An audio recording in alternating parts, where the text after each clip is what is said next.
करिश्मा यानी प्राची की बहन उसकी हेयर स्टाइल बनाने लगी और कहने लगी कि ये आप पर सूट करेगा। और उसने कहा नहीं नहीं, ये बिल्कुल भी सूट नहीं करेगा। अरे दीदी थोड़ा वेट करो ना, मुझ पर भरोसा नहीं है? मैं यूं ही मेकअप का कोर्स नहीं कर रही हूँ, कुछ तो सीखा होगा मैंने। और इतना कहकर हेयर स्टाइल बनाने लगे। थोड़े टाइम बाद जब करिश्मा ने हेयर स्टाइल कंप्लीट की तो प्राची ने खुद को आईने में देखते हुए कहा, अरे पागल, तुमने तो सच में बड़ी प्यारी हेयर स्टाइल बनाई है। इसका मतलब है कि तुम वहाँ टाइम पास नहीं करने जाती हो क्या दीदी? आप भी मम्मी की तरह बातें बनाने लगी हो। और इतना कहकर प्राची को उठाकर अपने साथ ले जाने लगी। तो मधु प्राची के कमरे में आकर बोली, प्राची तैयार हुई तुम? हाँ मैं तैयार हूँ। अरे वाह, बड़ी प्यारी लग रही हो, और हेयर स्टाइल तो बड़ी ही प्यारी लग रही है तुम्हारी। हाँ हाँ, ये करिश्मा ने बनाई है, गजब का मेकअप कर लेती हो, मानना पड़ेगा तुम्हें करिश्मा। चलो नीचे। ये कहकर मधु प्राची और करिश्मा को साथ में नीचे ले गई। नीचे पहुंचकर प्राची को बीच में बिठाकर आसपास बैठे लोगों ने उसकी हथेलियों में अपने हाथों में ले लिया और उसकी हथेली पर मेहंदी लगाना शुरू कर दिया।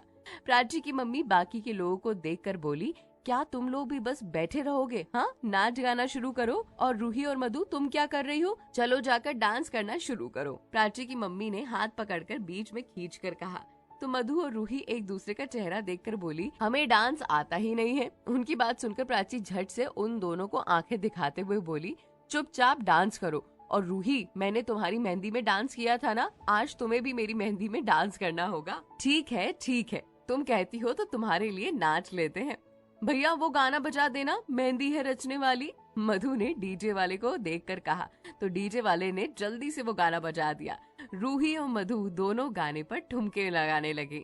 सब मेहंदी के फंक्शन में डांस देखकर एंजॉय कर रहे थे और निखिल और आरव ये देखकर बहुत खुश थे। इधर अमन की मेहंदी का फंक्शन भी शुरू हो गया था। एक साइड में अमन को मेहंदी लग रही थी और दूसरे साइड में आयशा को। हालांकि अमन इस बात को लेकर अभी भी राजी नहीं था। वो प्राची से प्यार करता था, उसे अपनी गलती का एहसास था, इसीलिए उसके लिए ना तो ये अब मेहंदी मायने रखती थी और ना ही ये सारी रस्में।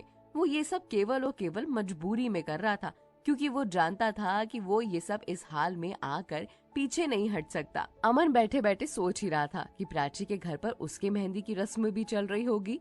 सब कितना एंजॉय कर रहे होंगे। क्या प्राची भी खुश होगी? क्या वो मुझे भूल गई होगी और युग के साथ खुश है? अगर ऐसा है तो मैं उसकी जिंदगी में हमेशा के लिए दूर चला जाऊंगा। पर मैं जानता हूँ वो मेरे बिना नहीं जी सकती।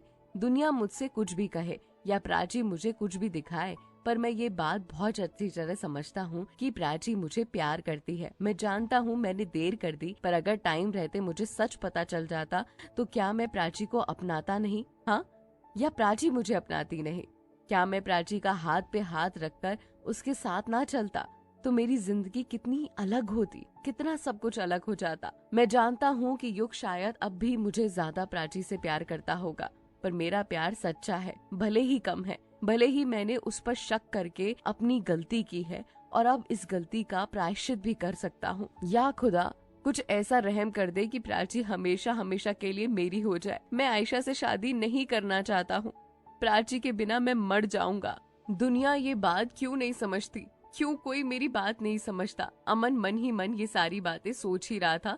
इतने में रीमा उसके पास मेहंदी लगाते हुए आई और बोली, क्या बात है भैया, क्या सोचकर परेशान हो रहे हैं आप? रीमा की बात सुनकर अमन ने खुद को संभालते हुए कहा, कुछ नहीं, कुछ भी तो नहीं। झूठ मत बोलो, आपकी आंखें साफ साफ बयां कर रही हैं कि आप प्राची को लेकर परेशान हैं। आप प्यार करते हो ना, है ना? अभी भी वक्त है, संभल जाओ और प्राची को अपना लो, सब सही हो जाएगा। मेरे संभलने या ना संभलने से कुछ नहीं हो जाता। तुम भी अच्छी तरह जानती हो कि अब प्राची मुझे नहीं अपनाएगी, क्योंकि मैं आयशा के बच्चे का बाप बनने वाला हूँ। मेरा बच्चा उसकी कोख में पल रहा है, वो बच्चा मेरा है। ये जानकर प्राची क्या, दुनिया की कोई भी लड़की मुझे नहीं अपनाएगी। मैंने आयशा के साथ संबंध बनाकर शायद अपनी जिंदगी की सबसे बड़ी गलती कर दी है। ऐसा नहीं है भैया, गलतियां तो हम इंसान से ही होती है ना। और आपसे भी एक गलती हो गई है। आपने ये गलती कर दी जानबूझकर, जबकि पूजा ने, मैंने, यहाँ तक कि दादी ने भी आपको कई बार बताने की कोशिश की थी कि प्राची आपसे अभी भी प्यार करती है, पर आपने हम में से किसी की बात पर यकीन ही नहीं किया। आपको हम पर कभी यकीन ही नहीं था। अगर टाइम रहते आपको पता नहीं चलता तो क्या आप आयशा से शादी नहीं करते? हाँ, मैं जानता हूँ कि मेरी गलती थी। इसका कोई भी इलाज नहीं है, अमन ने कहा। तो रीमा की मम्मी, जो कि अमन और रीमा की सारी बातें सुन रही थी, रीमा के पास आकर उसके कान में बोलती हैं, बेटा क्या कर रही हो तुम? अगर तुम्हारी बड़ी माँ ने ये सब सुन लिया ना तो देख लेना कितना बखेड़ा खड़ा हो जाएगा। चुप रहो तुम, ठीक है? तुम्हें इन सब बातों से क्या लेना देना? तुम चुपचाप उनको मेहंदी लगाओ और उसने इस मैटर पे कोई बात नहीं करो, ठीक है? कौन क्या कर रहा है तुम्हें इससे क्या मतलब? यहाँ तक कि अमन किससे शादी कर रहा है, उसकी जिंदगी है। अगर तुम्हारी बड़ी माँ को ये पता चला ना तो हमारा जीना हराम कर देंगी। रीमा अपनी मम्मी की बात सुनकर उनकी आंखें दिखाते हुए बोलती है, क्या मम्मी आप भी चुप रहिए। आपको तो बस हर जगह अपनी फिक्र रहती है। कभी किसी दूसरे के बारे में सोचा होता ना तो आज ये सब नहीं होता। और इतना कहकर अपना मुंह फेर लिया। तो रीमा की मम्मी चुपचाप वहीं उसके पास खड़े होकर उसे घूरने लगी। अब आगे क्या होगा? रीमा की बात सुनकर अमन पर कोई फर्क पड़ेगा? कुछ वो एक्शन लेगा या फिर आगे कुछ और डिसाइड करेगा? इधर प्राची का क्या हाल होगा? ये सारी बातें आपको अगले एपिसोड में पता चलेंगी। और ये एपिसोड कैसा लगा कमेंट करके जरूर बताइएगा।